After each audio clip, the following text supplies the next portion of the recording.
Hello and welcome back to the Career Hacking Village at DEF CON. This is Kathleen Smith. Yes, it's Kathleen on Twitter, one of the team bringing you Career Hacking Village. It is always interesting to me that people think finding a job within the security community is just about, a simple submitting an application, reading a job requirement, but they don't realize that they need to get out there and sell themselves. So I was really excited when I saw this presentation submitted as part of our call for proposals, because talking about creating your brand, talking about what your professional presence is all about in the community is something that I think can really elevate everyone in their overall career search and career development. So with that, I'd like to introduce Preston Pierce, who is going to talk to us about selling yourself in security. Preston? Thanks, Kathleen. Yeah, happy to be with everybody.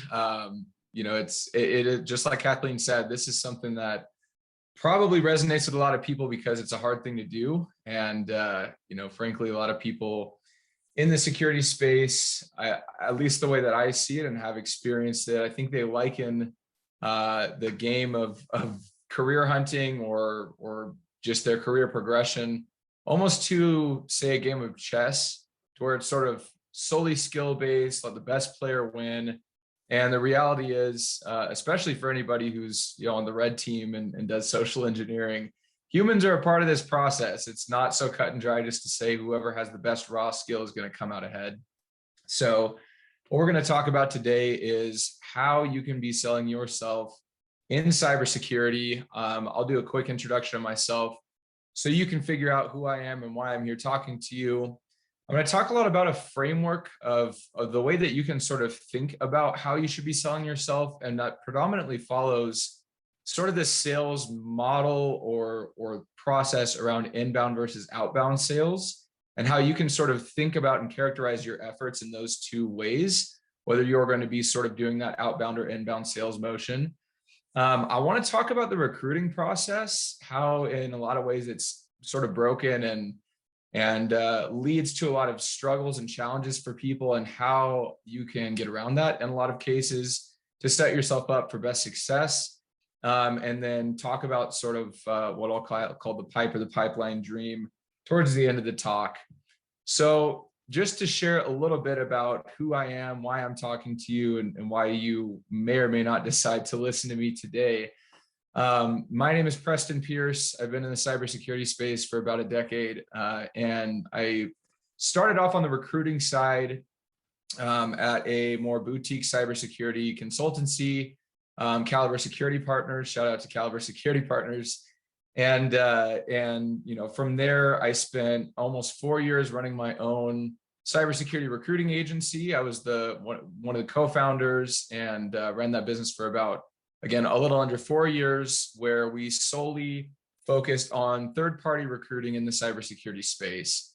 So obviously saw way more resumes than most humans should ever see, coached a lot of individuals on how to, improve resumes, position themselves well, get, all that sort of experience. And then over the last 3 or so years after selling that recruiting business, I have been at Coalfire on the sales side. And so, a lot of security professionals don't like recruiting people and they don't like salespeople. So when I thought about this talk, I was like, well, did they let a fox in the hen house here? Like, maybe, but I don't think so. I think I've got a couple things that are going to be pretty useful to you.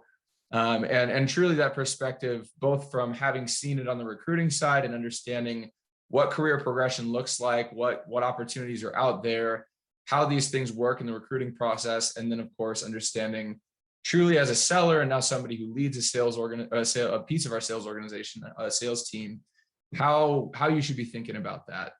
So hopefully I'm reasonable enough to listen to, and hopefully can add a little bit to what you might know and understand about this process. So the framework, this is, we're going to spend a lot of time here. So stick with me. In the sales world, there's kind of two predominant methods of sales, and I'm going to kind of use pretty broad terms. And some of you may have already heard of a lot of this. A lot of you probably experienced this if you're in a buying position. And the two sort of paths in many ways are outbound or inbound sales. Outbound sales sometimes probably look a lot more like this graphic here. It would include anything from cold calling to email outreach. A lot of it might be unsolicited. And it doesn't, it doesn't have to necessarily be spammy, of course. But outbound is more, it's more outward in nature. It's more, you need to go find the opportunities. You need to go make the contacting. You're initiating things. That's really what that looks like. Inbound sales on the other side is more so, often it's more marketing driven. It's, putting your brand out there, putting yourself out there, if you're a company or in this case, a person, on what you have to offer, so that when somebody is ready to go purchase whatever that, solution might be or service might be, or in this case, if somebody's looking to hire, you've got that material out there, you've got that collateral, you've got your good website, you've got whatever, so that somebody can go research you or research your company or product or service and then contact you. So that's kind of the big distinction, is inbound sales are much more passive on the front end, and outbound sales are much more active on the front end. In the inbound situation, you're really waiting for somebody to come to you. And in the outbound side of things, you're not waiting for that. You are actively going to try and, initiate that conversation with somebody who's looking to buy. Obviously, again, in this context, we're talking about hiring. So it's in the context of a hiring manager or a recruiting team or a recruiter. But the principles, I think, are really, it's a good way to think about things. There are a lot of activities in your job search or in your career progression that fall into these two camps of passive sort of brand awareness, waiting for opportunities to come to you, versus actively trying to pursue things, actively trying to push your career forward. And as we'll talk about, you need both. You can't really successfully just go on one side or the other. You need to have both in your strategy for your career development. But it's very helpful to think about your activities, because particularly if you're currently in a situation where if you're unemployed, if you were laid off, obviously I feel for you there, and hopefully some of these things are going to help. But solely doing that sort of inbound passive, I'm going to wait for things to come to me, is frustrating. It can be defeating, and it's usually not going to get you where you need to be. And even if you're sort of more passively looking, usually you need to be more active if you want to maximize what your potential is going to be in your career. So to sort of dive into this, we're first going to look at this more from an inbound state and then outbound, and really talk about what these things look like. So obviously you can look at this graphic here. Some of the kind of the quick hit list of what this might look like from, hey, in my career, what should I be doing to position myself? There are some things that are just table stakes. You've got to have a resume. If you were the most well-known person, at least these days, maybe, 15 years ago in the security world, maybe you could get away with not having a resume and not applying. But between laws catching up to keep things more equitable in the workplace and just, security becoming more corporate, you've got to have a resume. You can maybe get away with not having a LinkedIn, but I'm here to say you really should have a LinkedIn, and it should be professional. It should be up to date. You should be there enough and have enough of a presence, meaning like any amount of activity that's even somewhat regular to show that, like, you're not just, it's not basically some dead blog post. And so, I threw up a resume that I used recently for an internal promotion, or that I was going up for. Just a couple things redacted since it was internal that I was able to share, and but again, you can follow different formats. But just to quickly speak about resumes, because again, this is the absolute table stakes. You need to have a good resume, otherwise it's going to cause so many problems downstream for you. And actually, the reason I started on the inbound side was because this falls in that inbound camp, and it truly is table stakes, meaning if you aren't going to show up with a decent resume, most of the time you're not going to have a successful job hunt or career progression. So what you're looking for in something, really the overarching principle is that you need to have a good professional presence. And you need to keep that in mind of what sort of image you're putting out there across all these fronts. If you know, on your resume, if you have a Twitter and how you interact there, if you have your LinkedIn profile, if you run a blog, if you run your website, if you've got a GitHub repository, I mean, that one often is a little more straightforward. But again, it's all about the image and sort of your own personal brand. You get to control that, but you should be aware that those are things that hiring managers are going to look at. You know, if you're doing crazy flippant things and, you know, probably saying inappropriate things on Twitter, that's going to dampen your career. And, you know, it's something to be aware of. So quickly, just again, to speak on the resume front, you really should make sure that it is as clean as possible, you know, good use of white space. When people talk about the whole debate on like, should it be a page, should it be more? In my opinion, and opinions vary, it should depend on how many years of experience you have. If you have done a lot of really high impact things, if you're a more senior candidate, in my experience, you probably should be more than a page. I don't personally subscribe to the keep things to one page requirement. You know, you can in some cases, but certainly it should never be more than 2 to 3 pages. Just again, in my opinion, you want to be trying to quantify things to, you know, for whatever impact you've had. And we're going to talk about this a little bit later in the portion where we're going to talk about the recruiting process. But you want to be making this as readable and as easy as possible. So again, if you're thinking about, like, put yourself in the shoes of you're buying something. Like when you go out to purchase something and you go on a company's website to try and buy whatever you're going to buy, you know, I don't know, you're going to buy, like, I've got this, what is this thing? Plantronics speaker. You're going to go out and research like some speaker. You want readily accessible information. You want, you know, you don't want to be inundated with a bunch of irrelevant information. That's the same for your resume. That's the same for your LinkedIn profile.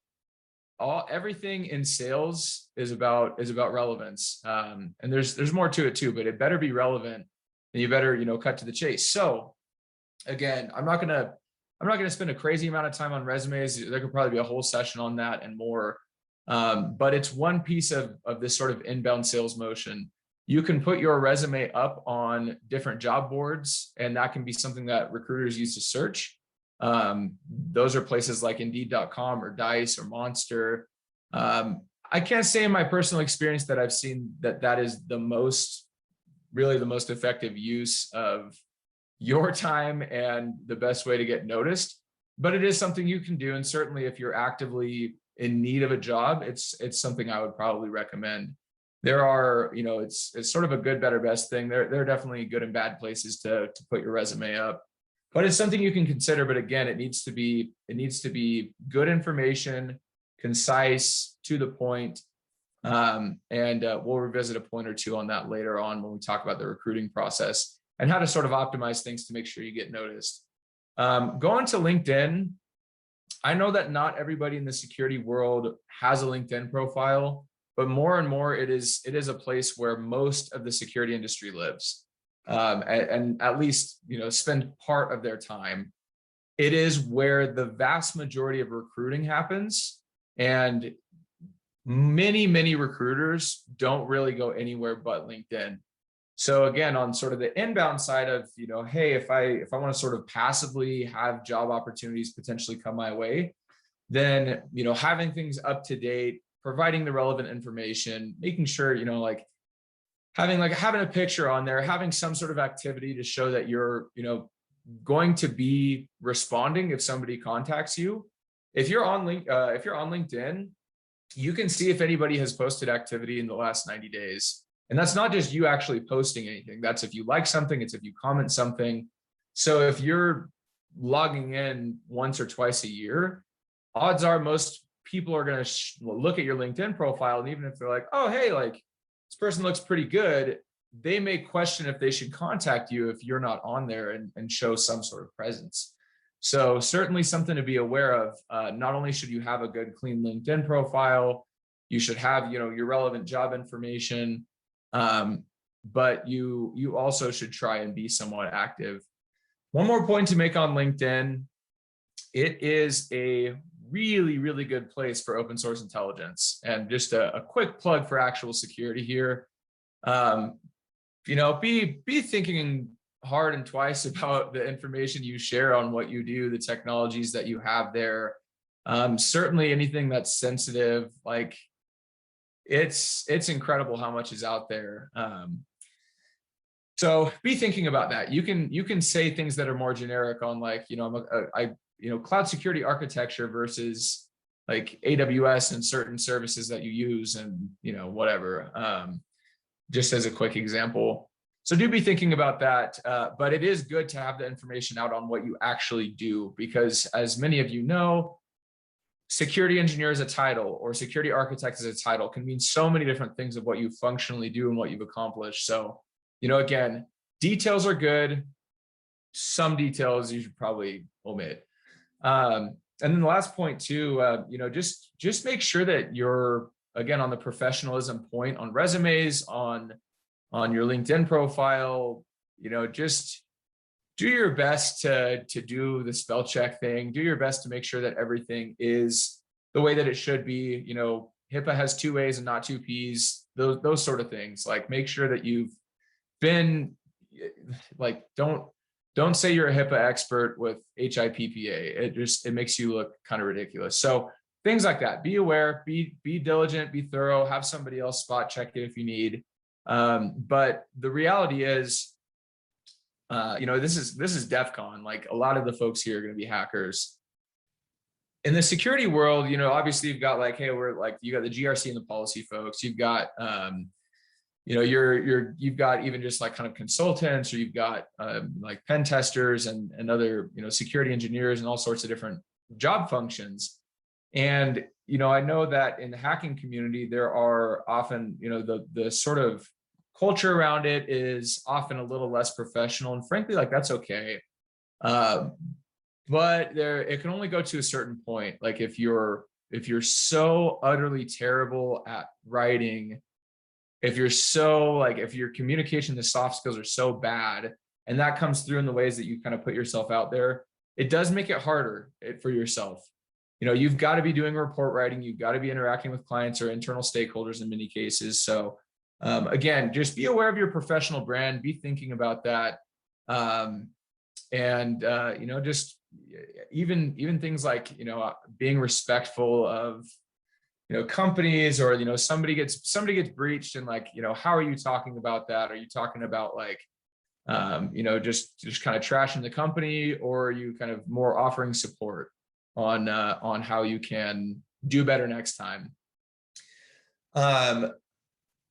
The last thing that I want to say on sort of the inbound side of things, when you're thinking about hiring managers and what hiring managers in security really love to see, they want to see people that, obviously have the skills and the expertise, but they really want to see people who are dedicated to security. It's such a small community. It is such a specialized industry that it like, we've got to band together. It's still very misunderstood, the importance of security.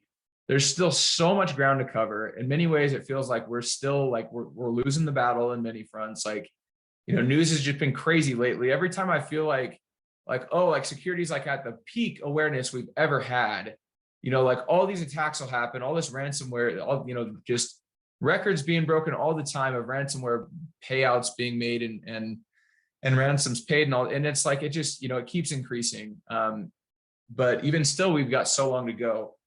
And that sense of community and that sense of like being a part of this, which is so important, that matters to hiring managers. A lot of hiring managers are more senior. They've been around for a long time. They've been put through the ringer more. They've already, they've gone through the motions of trying to put themselves out there and trying to contribute and going through. And so for all those reasons, and the fact that security and technology changes so rapidly, and you need to be staying up to date all the time, you need to be truly dedicated to this. It truly needs to be your passion. That is where hiring managers want to see, they sort of do those checks, like, okay, like, are they contributing to the community? Are they, is there a way that I can see that they truly care about this, that they're truly passionate about it, that they're keeping up on things. They're not just doing this because it's a job.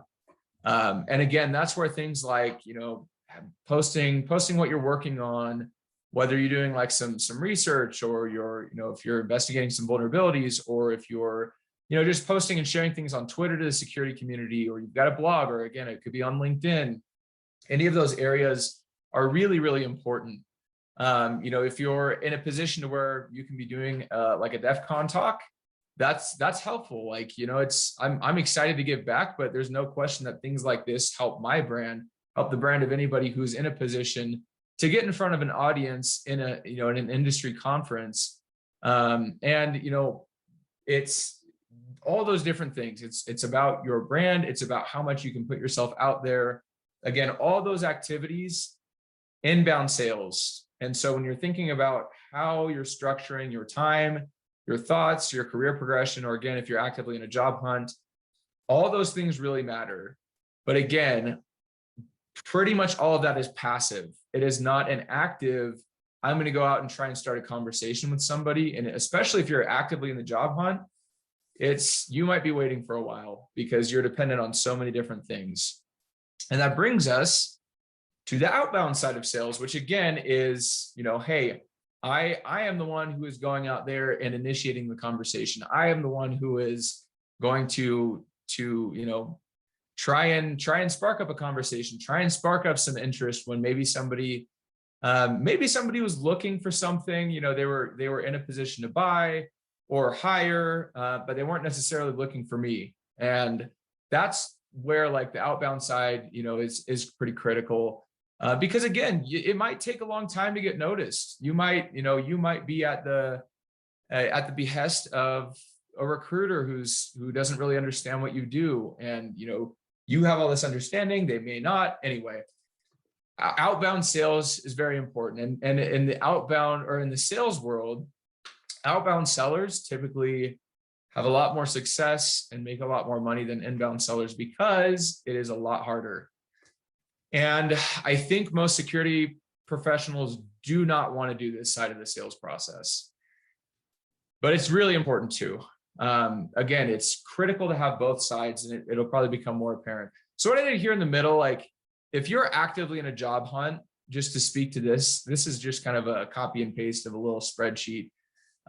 It's really good to kind of organize your efforts and make sure that you have some way to sort of stay consistent on what you're aiming for. So, you might create a spreadsheet as simple as this. It doesn't need to be overly complex, but just somewhere to keep track of things, to follow up with people. It's amazing. I know this just being on the sales side, most prospects, and I know we're talking about recruiting versus selling some solution or maybe even a product. Most people you're trying to get a conversation with or talk to or sell something to require 7 or more touch points, as they call them, before you're going to get a conversation with them, or be able to sell them something. And obviously there's so many factors there. Recruiting, my bet is if you're trying to get a conversation with somebody about a job, it's not going to be quite that much, but it's often not going to be on the first time. If you've ever seen like a CISO's inbox or LinkedIn messages, it's unmanageable. They get so much. So you have to have some sort of way to keep track of things for yourself, follow up, and stay organized. So again, it could be as simple as like, what's the company? What's the job title? Where is the job posting found so I can reference it again? Who's the hiring manager? That's really important, by the way. You better, if you can, try and find out who the hiring manager is, and we'll keep talking about that. Who's your contact name? Ideally, it's the hiring manager, but it might not be. What's their email if you have it? What's their phone number if you have it? And when have you contacted them and everything? And so, it's, especially if you're in the hacking world, like I know a lot of us in the security world really like privacy, myself included. But hey, like if you're a hacker, like it is good to do your open source intelligence gathering. Like go get your OSINT, and if that includes finding people's contact information and contacting them, a lot of times that's really well received, believe it or not. Like most of us don't like unsolicited contacts, but again, it's like, hey, like especially if I'm hiring you to do social engineering, like you better do a bit of social engineering on the way to getting this job. That's kind of how I feel. And that's how a lot of hiring managers feel too. So on the outbound side, calls, text messages, emails, LinkedIn messages, all of that direct activity to try and get in touch with somebody, that's what all the outbound falls to. And there's sort of another side of things that almost falls in between, but I'd more put it on the outbound side that we're going to talk about more extensively later. And that's just networking and how critical that is. It is, well, I won't get ahead of myself. Networking is pretty critical, but we'll save it for when I had it planned. So again, that is the framework. That is the way that I want you to be thinking about how to organize your time and your efforts in career development.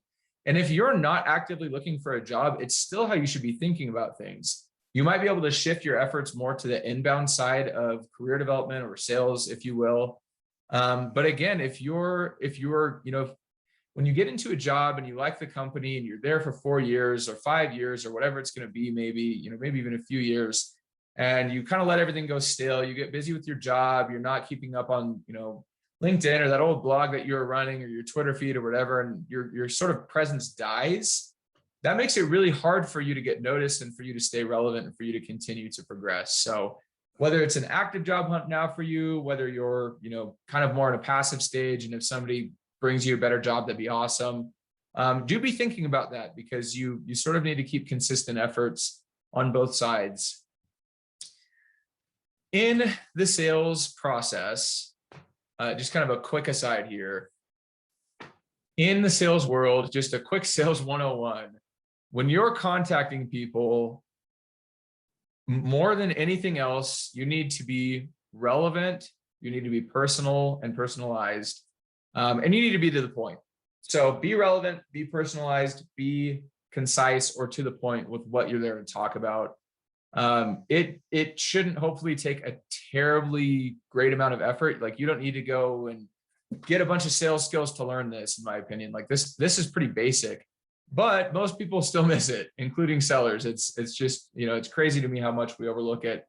But again, it's like when you're looking at applying for a job, when you're looking at what your resume should look like, when you're looking at reaching out to somebody about a job, when you're any of those things, you need to stay relevant, because again, you're selling yourself.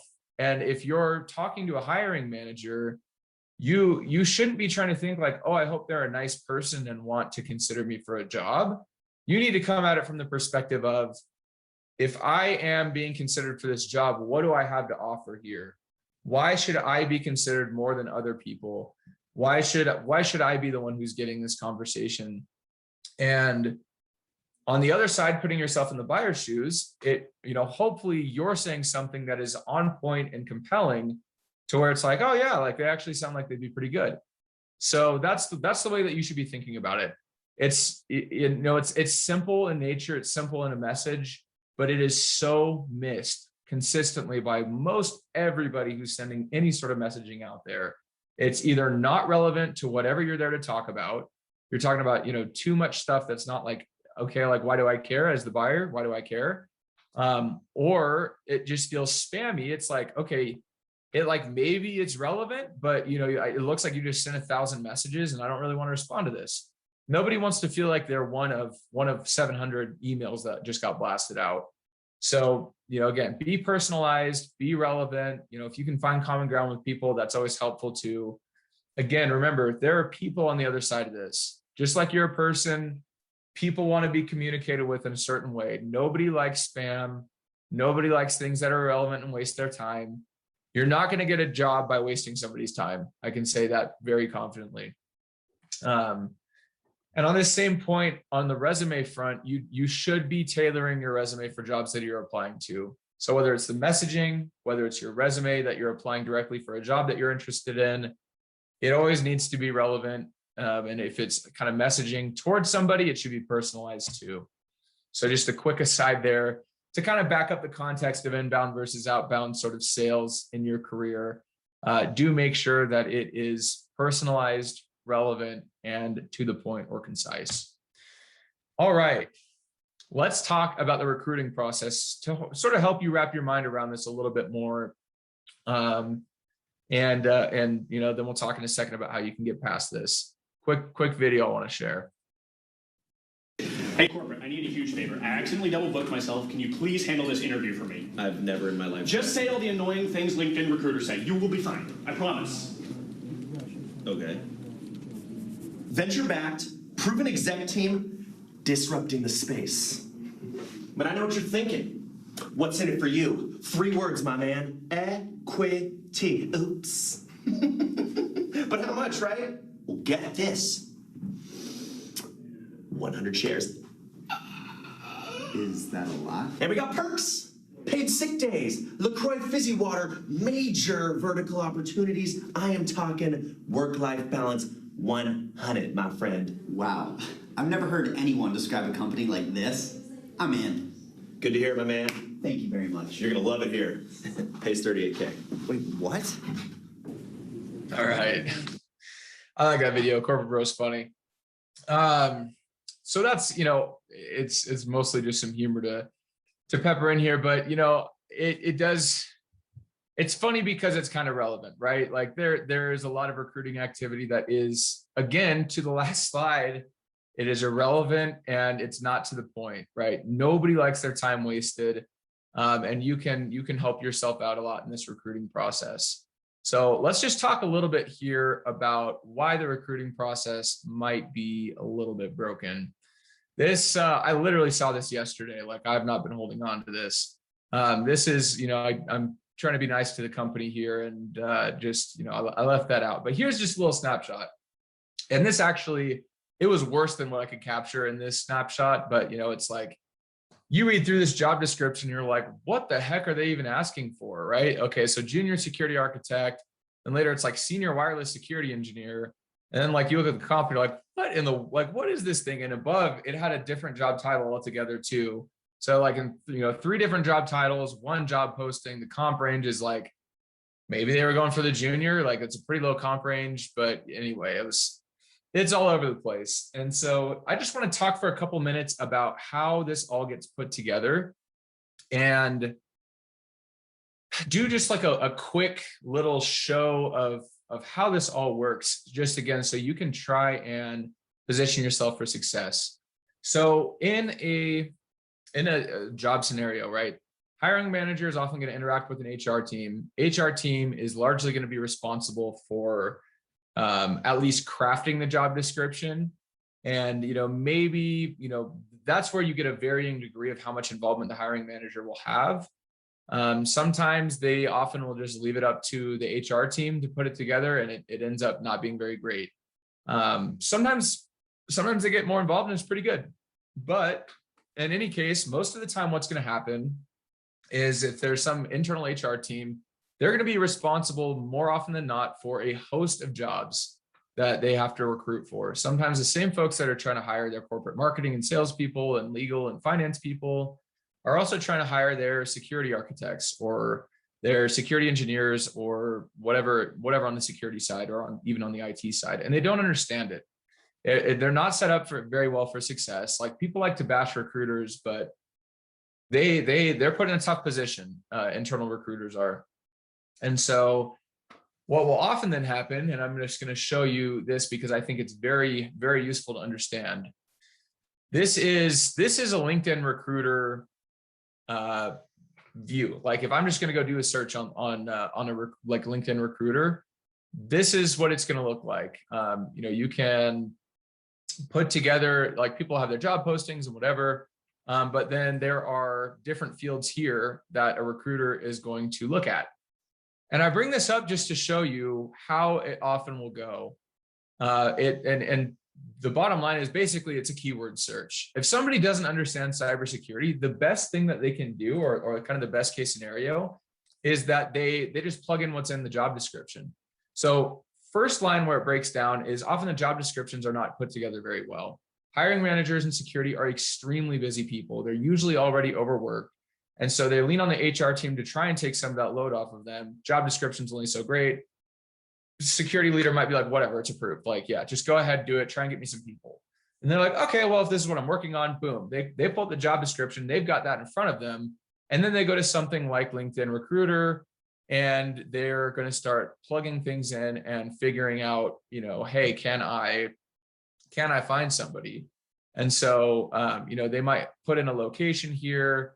They might put in, like job titles. They're going to, maybe they're going to put in something like security engineer, and they're going to look in a certain area, like I don't know, my zip code. And I didn't keep the title there, but anyway, this is just what I want to show you here of like how this works. Again, we could spend a lot of time on this, but the point is, it's usually a keyword search. And the reason I bring that up is because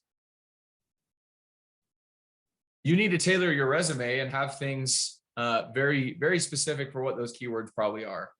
So when you apply and it gets into somebody's applicant tracking system, the sort of the resume system, you want the keywords in your resume or in your profile to align to what they need. And it sounds silly, but that's just how it is. You want the best odds of getting your jobs, to get noticed, to see that you have relevant skills. And this is too where I think people get so frustrated around certifications, because they're like, well, oh, this certification, like cool, he's got a CISSP, or cool, like he's got his whatever. But like that doesn't really mean that much. It's just an easy baseline for recruiters to look at. So have those things readily available. Like, yes, certifications help. I'm not going to get into the certification debate in this talk. But having those keywords available makes it easier for you to get noticed. Like if you're, again, going back to like spelling errors, if you have misspelled something that is like an industry term, you're not going to come up in their search. If you, again, like, and especially if it's something critical, like your job title, then you're probably not going to get very noticed. So making sure that you are communicating the relevant things about your job, certain areas of security technology that you understand. Again, you don't need to name like specific technologies, but you could say like, okay, like I understand like IDS and IPS, or like I work with WAFs and something like that, to where it's like, oh, okay, like this is the area that they understand. And I do highly recommend on resumes, like a skills and a technology and tools type section. I know it's just like, you just kind of like barf out a bunch of tools and technology, but they really help for coming up in searches. So how do you get around a recruiting process of people who are often looking for folks when they don't even understand what they're looking for? The answer to beating the system is networking. I mentioned earlier kind of on how I view this as mostly like an outbound sale type motion. Networking is the absolute best thing you can do for your career. It is the absolute best thing that you can do for increasing your job prospects. And it is probably the absolute biggest thing that security professionals don't want to be doing. So I get it. It's not easy. A lot of us are pretty introverted, and it's not necessarily a fun way to spend our time going out and meeting people and, feeling like you're going to be the group in this meme here where it's just like, ugh, like gross. Like, I don't want to look like that. I don't want to be doing this, anyway, but it's so important. So what happens is, if you just take a scenario, and this scenario happens all the time, somebody applies to a job, they're actually pretty qualified for it. For whatever reason, recruiter, passes on them. They say like, I don't think they fit because of this reason or the other. That same person happens to have a relationship with the hiring manager, the one who gave the job posting to the recruiter. Hiring manager happens to know that this person is very qualified. And guess what happens? The hiring manager is going to call up the recruiter and say like, hey, I want to interview this person. I think they'd be good for the job. And that, even though the recruiter might have said no, the odds of them getting that job are really high. And that happens all the time. What's probably even more common is a job posting is going to get out there because they want to see candidates. And in some cases, they have to post it because of just legal requirements. But the hiring manager still already has a network of people that he or she has, and they're going to pull from that network. So it is very important to have a network of people. And, I know it feels kind of slimy to network for the sake of like, selfish reasons. Like, it doesn't have to be that way. Like, treat networking like you're just trying to make friends in the community. And truly that's what it should be. Like, if all you're meeting people for is just to, what's in it for me, It's the wrong way to do it. You should genuinely care about people. You should genuinely try and give back when you can, contribute where you can. But again, it's very hard when people are at the head of this process, and people need to know who they're going to work with. It's a political thing too, right? The hiring managers, it's bad for them if whoever you hire or whoever they hire looks bad, does a bad job. So these things are all at play. So the biggest thing that you can do to be successful in advancing your career or in an active job hunt, even if you're looking for jobs right now, is not to apply to jobs directly, but to go and get in touch with the right people. Some of those people might even be industry recruiters. There are a lot of good ones out there. But again, a lot of this, like, if the absolute best, highest chance for your success is to be in contact with hiring managers. The second best chance is to be like a layer removed from that hiring manager. If you're one step below and you know people who can vouch for you and give you a referral, that's great. Most research has shown that over half of jobs are filled by somebody in that person's network. Like, that is a huge number, and a lot of estimates are a lot higher than that. But the lowest I've ever seen is about 50%. Sometimes I see it up towards 70. So you should be getting yourself out there. You should be getting known in the industry. You should be trying to be out meeting people, because again, when you know somebody, you have an opportunity for them to see, okay, is this a decent person? Is this somebody I'd like to work with, or like well enough? Are they probably going to be a decent contributor and a decent teammate? And then, like, what skills do they have? Those are all the things that you try and determine as a hiring manager during the hiring process. If somebody already knows that and they're already fairly confident, like, yeah, like, I think they'd be pretty successful even before they do any formal interview, you're pretty much good. It's how it goes. So be spending a lot of time on networking. And I want to revisit the outbound and inbound sort of notion here. Actually, sorry, let me back up. Before I do that, a little bit of a how-to, because I know that a lot of people struggle with this. Easy way to try and meet people: meetups, like security happy hours, things like that. Going to conferences. It's a really good way. Like, I've met tons of people at B-Sides. I've met people at St. Con, or, whether it's going to be a DEF CON or Black Hat or something like that. The key is, like, if you're sitting at like the lock-picking village, or if you're sitting building a badge, or if you're sitting around like waiting for a talk to start or it ended and like people are around you, talk to them, introduce yourself. Just turn and literally say, hey, my name is whatever, like, what's your name? It's simple as that. Like, we get in our heads too much. Just go to the meetup, go to the happy hour, go to whatever it's going to be, and just introduce yourself. Ask somebody what they do. It's, couple easy questions and things will get going. Almost anybody I have met at a security conference, I can still remember, and I still know them, and I'm still connected with them. Like, it's simple as that. Go and talk to the people. If you're heads down building some badge, like, just, look up every once in a while, look around, and, figure out, like, who are the people around you, go talk to them. That's really the key. Be willing to just kind of open your mouth, talk, ask a couple questions, look around you.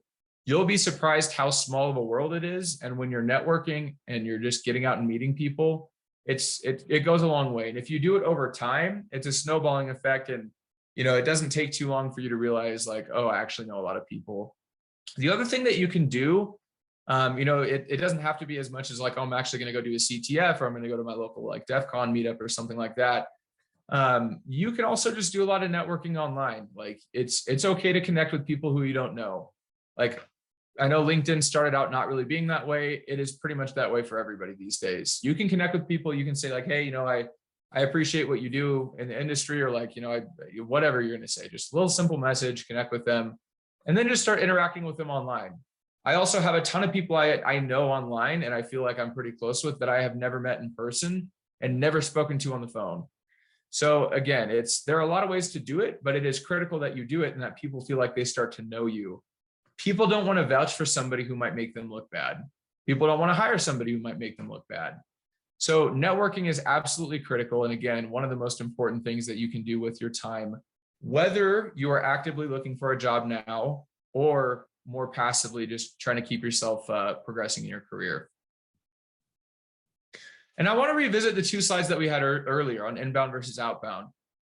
In the context of, okay, now I've been networking, I know people know me.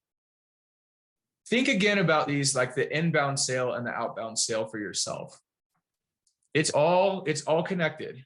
You know, if you have people that know you and you gain that credibility, then, you know, if you just put out there, hey, I'm open to work, hey, I'm looking, and you've got a couple dozen people who are hiring managers in your area of security, you're probably going to get a job pretty easily.